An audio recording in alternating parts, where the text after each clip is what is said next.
जरा कल्पना कीजिए, एक ऐसी सुबह जब सूरज उग तो रहा है, लेकिन उसकी रोशनी में पहले जैसी गर्माहट नहीं है। आसमान शांत है, हवा स्थिर है और समय मानो थम सा गया हो, क्योंकि जो सूरज हमें जीवन देता है वही धीरे धीरे हमारे अंत की ओर बढ़ रहा है, बिना किसी धमाके के, बिना किसी चेतावनी के, सिर्फ समय के साथ। ये कहानी किसी डर की नहीं, ये कहानी है समय की सबसे धीमी तबाही की। आज हम जानेंगे सूर्य का अंत कैसे और कब होगा। हमें सूर्य के विनाश के अनुमानित तरीके का पता है। यह सर्वविदित है कि यदि मानवता को दीर्घकाल तक अस्तित्व बनाए रखना है तो हमें इस ग्रह को हमेशा के लिए छोड़ना होगा। भले ही हम युद्ध, अकाल, बीमारी और आकाश से गिरते उल्कापिंडों से बचने में कामयाब हो जाएं, फिर भी हमारे ग्रह का एक निश्चित अंत है। सौभाग्य से दुनिया का अंत, वास्तविक अंत अरबों वर्षों तक नहीं होगा, इसलिए हमारे पास थोड़ा अतिरिक्त समय है। यह मुमकिन नहीं है कि 100 साल में पृथ्वी सचमुच रहने लायक न रहे, लेकिन आर्क में सवार लोगों का यह अनुमान शायद सही था कि हमारे पास जितना समय है उससे कम समय बचा है। सूर्य के विनाश और उसके साथ पृथ्वी के विनाश के बारे में हमें जो कुछ भी पता है वह यहाँ हमने अपने वीडियो के माध्यम से बताया है। अगले 10 अरब वर्षों में सूर्य का विकास और विनाश कैसे होगा, आइए जानते। सूर्य का निर्माण सौरमंडल के बाकी हिस्सों के साथ लगभग 45 लाख साल पहले हुआ था, जिससे हमें इसकी जन्म तिथि तो पता चल जाती है, लेकिन हम यह जानना चाहते हैं कि सूर्य कब नष्ट होगा। खगोलविद किसी तारे के द्रव्यमान और विकास के विभिन्न चरणों में मौजूद अन्य समान तारों से तुलना करके उसके जीवन काल का अनुमान लगा सकते हैं। द्रव्यमान मायने रखता है क्योंकि सामान्य तौर पर किसी तारे के पास जितना अधिक ईंधन होता है उसका जीवन काल उतना ही कम होता है। आप सोच सकते हैं कि अधिक द्रव्यमान वाला तारा अधिक समय तक टिकेगा क्योंकि उसमें संलयन के लिए पर्याप्त ईंधन होता है, लेकिन संलयन की कोई मानक दर नहीं होती। तारा जितना अधिक द्रव्यमान वाला होता है वह उतनी ही तेजी से नष्ट हो जाता है। बड़े तारे तेजी से जलते हैं और कम उम्र में ही मर जाते हैं। सूर्य के द्रव्यमान से हजारों गुना अधिक द्रव्यमान वाले नीले विशाल तारे लगभग 10 मिलियन वर्षों में ही नष्ट हो जाते हैं, जो ब्रह्मांडीय परिदृश्य में एक क्षणिक चमक मात्र है। इसके विपरीत लाल बौने तारे, जो आकाशगंगा के लगभग 3/4 भाग का निर्माण करते हैं, तुलनात्मक रूप से बहुत छोटे होते हैं और खरबों वर्षों तक लगभग अपरिवर्तित रूप से चमकते रहते हैं। वहीं दूसरी ओर सूर्य एक मध्यम आकार का तारा है जो इन दोनों चरम सीमाओं के बीच स्थित है और इसकी अनुमानित जीवन अवधि अरबों वर्षों में मापी जाती है। वर्तमान में सूर्य लगभग मध्य आयु का है, अपने जीवन काल के 1/3 से आधे के बीच में है। यह इस बात पर निर्भर करता है कि आप किसी तारे की मृत्यु का समय कब मानते हैं। इसके पास अभी 5 से 10 अरब अच्छे वर्ष शेष हैं। हालांकि इस बीच सूर्य में कुछ बहुत ही नाटकीय परिवर्तन होंगे जब सूर्य पृथ्वी को निगल जाएगा। सूर्य के भविष्य में शायद सबसे चर्चित और चर्चित घटना उसकी अविश्वसनीय वृद्धि है, जो उसे एक पीले तारे से एक विशालकाय लाल तारे में बदल देगी। हर दिन, हर पल सूर्य स्वयं को प्रकाश और ऊष्मा में परिवर्तित कर रहा है।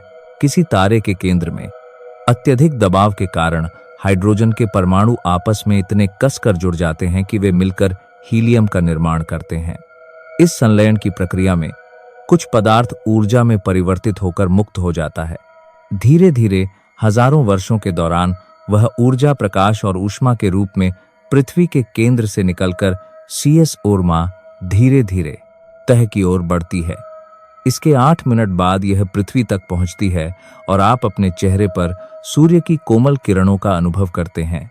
गर्मी के सुहावने दिनों में आपको जो भी प्रकाश और ऊष्मा मिलती है वह सूर्य का ही एक अंश है जो अब खो गया है। सूर्य के केंद्र में प्रतिदिन होने वाले परिवर्तन भले ही छोटे हों, लेकिन अरबों वर्षों के दौरान इनका बहुत महत्व होता है। लगभग 5 अरब वर्षों बाद सूर्य के केंद्र में संचित हाइड्रोजन समाप्त हो जाएगी। संलयन प्रक्रिया को चालू रखने के लिए केंद्र संकुचित होकर अपनी बाहरी परतों में अत्यधिक ऊष्मा उत्सर्जित करेगा। 5 अरब साल बहुत लंबा समय है, लेकिन उससे बहुत पहले ही पृथ्वी पर मौजूद सभी जीवन का सफाया हो जाएगा सचमुच। समय के साथ सूर्य की चमक बढ़ती जाती है। सूर्य के केंद्र और बाहरी परतों के बीच का संबंध अंततः सूर्य को एक ब्लॉफिश की तरह फुला देगा, आपके पात हर के पारी के बीच के था। लेकिन इस बीच यह कुछ कम ध्यान देने योग्य परिवर्तन भी ला रहा है। पदार्थ के प्रत्येक कण के जुड़ने से केंद्र से द्रव्यमान का एक अंश कम हो जाता है, जिससे आंतरिक गुरुत्वाकर्षण दबाव और बाहरी ऊष्मीय दबाव के बीच संतुलन बिगड़ जाता है। धीरे धीरे लेकिन निश्चित रूप से तापमान में वृद्धि हो रही है और सूर्य के पूरी तरह से गर्म होने से पहले ही पृथ्वी पर इसके नकारात्मक प्रभाव दिखने लगेंगे। जैसे जैसे पृथ्वी के केंद्र में हीलियम हाइड्रोजन में परिवर्तित होता है, तापमान में धीरे धीरे वृद्धि होती है और सूर्य प्रतिदिन थोड़ा थोड़ा फूलता जाता है, जिसके परिणाम स्वरूप सूर्य आकाश में थोड़ा और चमकीला और गर्म होता जाता है। औसतन सूर्य प्रत्येक 10 करोड़ वर्षों में लगभग 1% अधिक चमकीला हो जाता है। लगभग 1 अरब साल बाद जब सूर्य की चमक लगभग 10% अधिक होगी, तब वैश्विक तापमान इतना बढ़ जाएगा कि महासागरों की सतह का पानी तेजी से वाष्पीकृत होने लगेगा। आकाश जलवाष्प से भर जाएगा, जो एक शक्तिशाली ग्रीन हाउस गैस है।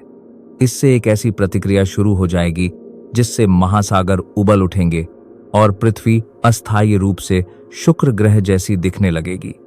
ग्रह तो बच जाएगा, लेकिन वह स्वर्ग नहीं रहेगा जिसे हम आज जानते और जिसका आनंद लेते आ रहे हैं। सूर्य इतना विशाल नहीं है कि सुपरनोवा बन सके या ब्लैक होल में समाहित हो सके, इसीलिए इसका अंत अपेक्षाकृत शांत होगा, लेकिन फिर भी विनाशकारी होगा। लगभग 10 अरब वर्षों बाद भीतरी चट्टानी ग्रहों में से कुछ को निगलने के बाद सूर्य अंततः अपने बचे हुए अवशेषों को त्याग देगा और केवल अपनी हड्डियां ही पीछे छोड़ देगा। इसकी बाहरी परत का अंतिम भाग भी झड़ जाएगा और एक अत्यंत सघन श्वेत बौना तारा शेष रह जाएगा। हाल के मॉडलों से पता चलता है कि उस समय सूर्य एक धुंधली ग्रहीय निहारिका के पीछे चमकता हुआ प्रकाश बन जाएगा। सूर्य के अभी भी मंद चमकते हुए केंद्र से निकलने वाली हल्की रोशनी गैस और धूल के बादल सूर्य के विघटित भाग को रोशन करेगी, जिसे दूर बैठे खगोलविद देख सकेंगे। अभी इसमें काफी समय लगेगा, लेकिन शायद अगर हम किसी तरह अन्य तारों के आसपास की अन्य दुनियाओं में खोजकर्ताओं को भेजने में कामयाब हो जाते हैं, तो वे अपने पैतृक घर की ओर मुड़कर उसे देख सकेंगे। उस बड़े शो में अभी कुछ अरब साल बाकी हैं। दोस्तों, वीडियो अच्छा लगा हो तो लाइक और सब्सक्राइब करो, जिससे हमें मोटिवेशन मिलता है। धन्यवाद।